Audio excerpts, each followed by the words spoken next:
তারাপীঠে রথে থাকেন মা তারা, জগন্নাথ, সুভদ্রা। বলরামের পাশাপাশি রথে মা তারা।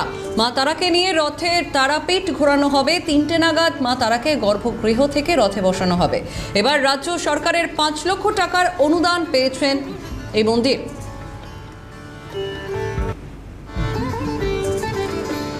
তারাপীঠে রথে থাকেন মা তারা। তারাপীঠের রথযাত্রা, সেই রথযাত্রাতেও এক অনন্য ছোঁয়া। সেখানে তারাপীঠের রথে মা তারা থাকেন, তাকেও ঘোরানো হয় একইভাবে। জগন্নাথ, বলভদ্র এবং সুভদ্রার সঙ্গে মা তারাকে ঘোরানো হয় গোটা তারাপীঠ।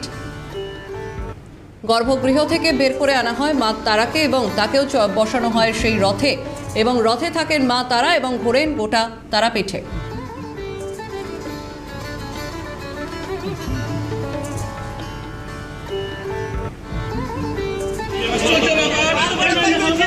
বলছে বলা হবে কোনা থেকে আমাদের ছবি তোলা ভালো করে দিয়ে বলো ডিটেলস করো কিছু আমাদের ই করো সকালকে ডিটেলস দেখো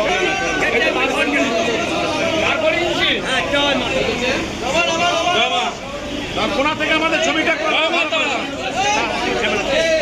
চলো জলদি করো লাইন আটকা আছে, লাইন দাঁড়িয়ে আছে।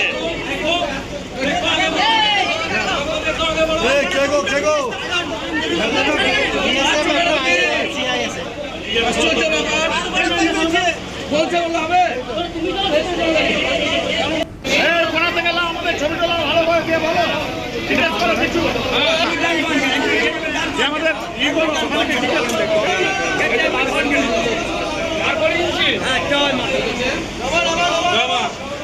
কোনা থেকে আমাদের ছবিটা করো